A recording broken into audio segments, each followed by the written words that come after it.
Right, let's swing around the campaigns. We'll start tonight with Anthony Albanese's day on the campaign trail, spending most of it, as we know, in Sydney following last night's People's Forum. Joining me now, political reporter, the wonderful Cam Redden. Now, Cam, you've switched buses. You've gone from Peter Dutton's bus to the Prime Minister's. And the PM was out today with another very popular Premier glued to his hip. But it wasn't all sunshine and smiles, was it? Let's take a look. Chris Minns is a great Premier and he's doing a great job. I think that Peter Dutton's policy is very different. For a range of public service jobs, you can't do them remotely. We want public service to spend the majority of the week in the workplace. We're not going to change our policy. And the Prime Minister has been clear and consistent about his policy. And I think that's a key choice for voters in the election campaign. You know where I stand, you know where the PM stands.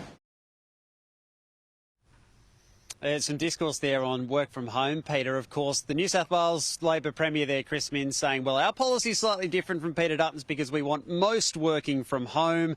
Peter Dutton's was about all the public servants working from home. So that's how they're trying to weave in amongst the details there. But you're right, Peter. Today really did look like something of confidence on full show from the Prime Minister. He won that debate last night at the People's Forum. He's clearly wanting to be seen as being on a bit of a winning ticket, out next to not just the Premier today, but also the Environment Minister, Tanya Plibersek, for the first time this campaign. He was shoulder to shoulder with Jacinta Allen just a couple of days ago. So perhaps trying to allay some of those concerns internally. Can we get the Prime Minister out with these people? He was out there with Tanya Plibersek today. Even Clover Moore, the somewhat polarising Lord Mayor of Sydney. In some parts of New South Wales, she's viewed very differently to how she is in the city, but popular in those parts.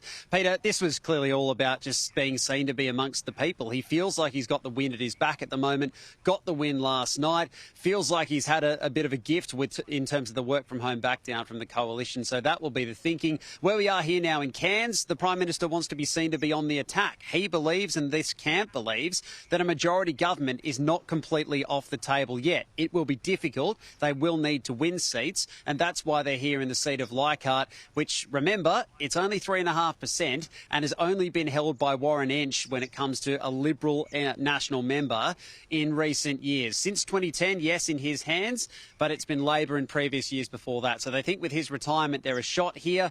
Still a tough chance to get to majority, Peter, but they're not losing hope given that they've had their wind at the back for the last few days. Well, enjoy beautiful Cairns. It's certainly warmer than where I am now. Thank you very much. Thanks, Cam. All right, let's go now to the Opposition Leaders' Day. Joining me now, political reporter Reuben Spargo.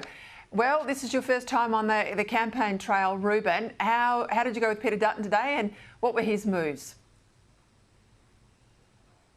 Good evening, Peter. Yes, it is. The opposition leader started his day in Western Sydney. He was selling his national gas plan, telling voters it will progressively lower household energy bills.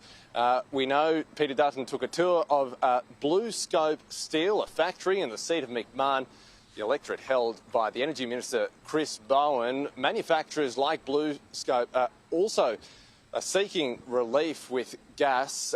We know by new frontier economic modelling, and we can show you the numbers here, that it will reduce industrial retail gas bills by 15% and see 7% shave from household gas costs. It would also lead to a 3% cut in residential electricity prices. Peter, as you know, energy policy was a major feature of last night's Sky News debate and part of a broader conversation around cost of living as voters decide who can best help then. We're now in the heart of Melbourne after travelling this afternoon on a plane, the next official stop for Peter Dutton.